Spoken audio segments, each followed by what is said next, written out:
Court ने आपके पक्ष में दिया है। बहुत सालें गुजर गई, वर्षों तक आपने वंचित और शोषित समाज बनकर के ही अपना जीवन यापन किया है। एक पहला ये ऐतिहासिक फैसला आया है जो आपके पक्ष में, और मैं तो ये कहूंगा कि एक बहुत बड़ा हमारे इन वंचित समाजों के लिए ये निर्णय हुआ है, जिसको आप और हमें सभी को गर्व भी है और सुप्रीम कोर्ट का हम धन्यवाद करते हैं। साथियों, अभी मेरे से पहले वो और बहुत से वक्ताओं ने इस विषय में बहुत सी जानकारियां दी हैं, और वास्तव में ये समय जो है ये भाषण प्रतियोगिता का नहीं है। हमें जमीनी स्तर पर उतर करके गांव-गांव, गली-गली हमारे वंचित समाज की जितनी भी जातियां हैं उनमें ये मुहिम चलानी पड़ेगी, क्योंकि वर्षों तक हम इस मुहिम को हम ये SC A और B पहुंचा ही नहीं सकते, पहुंचा ही नहीं पाए हैं कि SC A क्या है और SC B क्या है। ये हमारी सबसे बड़ी विडंबना है और ये भाषण का हिस्सा नहीं है। ये हकीकत है कि जमीनी स्तर पे आज तक भी, जबकि SC A में एजुकेशन में वर्गीकरण जो है वो बहुत 10 साल के तकरीबन हो गया इसी भारतीय जनता पार्टी ने लागू किया था, लेकिन उसकी भी जानकारी हमारे समाज के लोगों को नहीं है। तो ये सबसे बड़ी कमी और कमजोरी हम अपनी मानते हैं, हम किसी दूसरे की नहीं मानते। को परेशानियां होने लगी। इनका ये इतिहास रहा है 78 साल से। जो सबसे बड़ी मार्मिक बात है वो ये है कि इन्होंने शेड्यूल कास्ट शब्द का इस्तेमाल, दलित का शब्द का इस्तेमाल, हमारी अनगिनत जातियों के का समावेश बनाकर केवल और केवल अपने हक हकूक हासिल इन्होंने किए हैं।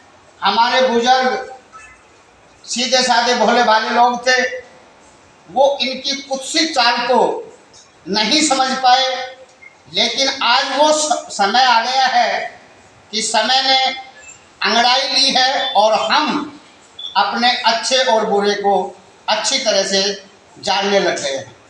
सबसे पहले मैं आपको एक बात बताना चाहूँगा, शायद बहुत से बुद्धिजीवी, सारे बुद्धिजीवी हैं, सभी को पता भी होगा। 1992 में जो आज इस देश की अपने आप को कथित दलित नेता मानती है, वो एक 25 गज के प्लाट में रहती थी। स्कूल के अंदर वो पढ़ाती थी।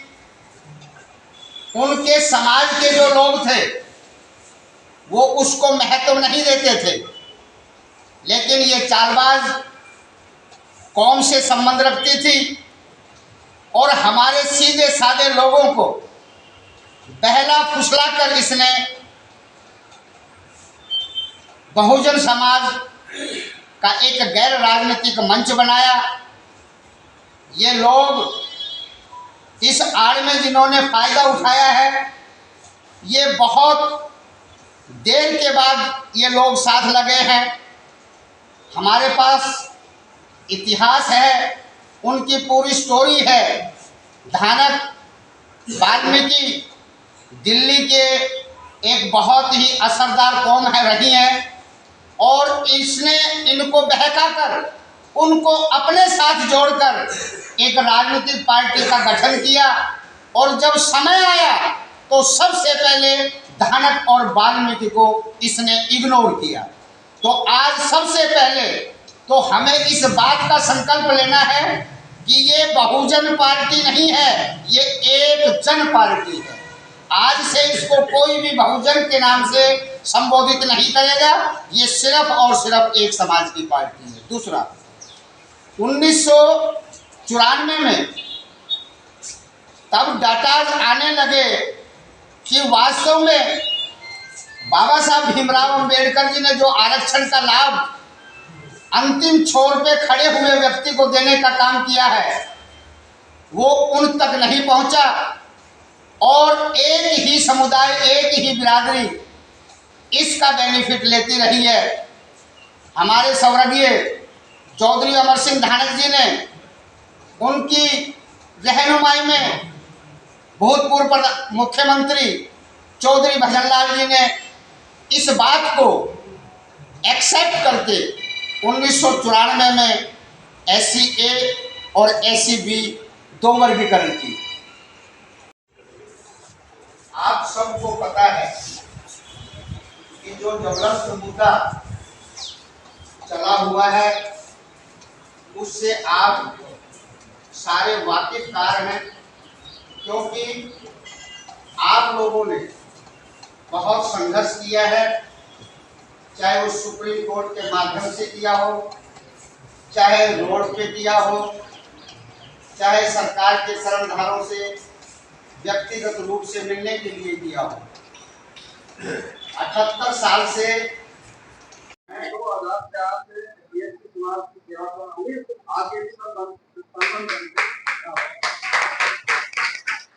समाज को बांटने और तोड़ने के नारे से ये समाज विशेष जो विरोध कर रहा है, इनको आपके चैनल के माध्यम से इतना ही कहना चाहता हूँ कि इस संविधान प्रदत्त अधिकारों के लिए इस 36 बिरादरी में और समस्त स्वर्ण जाति में भी इस तरह के प्रावधान पहले होते रहे हैं।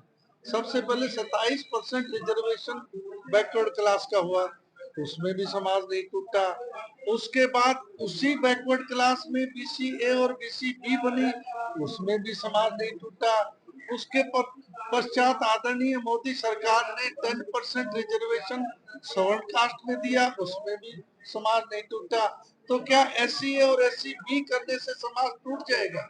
ये उनका प्रस्तावित विरोध बहुत ही गलत है। और एक्चुअल में एक लाइन और बोल देता हूँ कि यदि सच्चे अर्थों में ये अम्बेडकरवादी है तो उनको इस विरोध में शामिल ही नहीं होना चाहिए और इसका विरोध ही नहीं करना चाहिए, क्योंकि संविधान की मूल भावना ही समता, समानता और समरसता की है। अरे तुम तो अम्बेडकरवादी कहाँ हो गए? तुम तो संविधान का विरोध कर रहे हो, तो तुम अम्बेडकरवादी ना हो। ये लोग बाबा साहब का दिया हुआ आरक्षण अकेले खा रहे हैं। अब माननीय सुप्रीम कोर्ट ने 36 बिरादरी के हकूकों को भी अधिकार दिया है और सरकार उसके लिए प्रयत्नशील है। इन लोगों को इस बात से नाराजगी है और वो झूठ का सहारा ले रहे हैं कि SC आंदोलन कर रहे हैं, वो खाली एक चमार बिरादरी आंदोलन कर रही है। 36 बिरादरियां इसका विरोध करती है। क्या चमार जाति को छोड़कर बाकी सभी जाति आपके साथ हैं? हमारे साथ हैं 36 बिरादरियां, ये सभी 36 बिरादरी के रिप्रेजेंटेटिव हमारे साथ हैं। तो इन लोगों को जो रिहाई है, आज आपने एक संगठन बनाकर आज आपने एक एकता का पालन किया है, तो उसके लिए सभी की क्या राय रही? एक सूत्र से सबकी राय है और प्राथमिकता के आधार पर वो लोग जो भी करेंगे उनका हम ईंट का जवाब पत्थर से देंगे। क्या इसमें किसी विशेष जाति के ऊपर, जैसे चमार जाति है, उसको लेके आपने बड़ा बयान दिया है, इसके ऊपर चमार जाति ने स्पेशल कहा है कि कल भारत जो बंद रहेगा उसमें आपकी जाति 36 बिरादरी किसी तरह का कोई सहयोग नहीं करेगी? बिल्कुल सहयोग नहीं करेगी और वो झूठ का प्रचार प्रसार कर रहे हैं। हम जो 36 बिरादरी के लोग हैं वो माननीय सुप्रीम कोर्ट की मानना करते हैं और बाबा साहब भीमराव अंबेडकर के दिए हुए सम्मान का अधिकार करते हैं। वो लोग झूठ का सहारा लेते हैं, वो बाबा साहब भीमराव अंबेडकर के कभी हिमायती भी नहीं रहे। ठीक।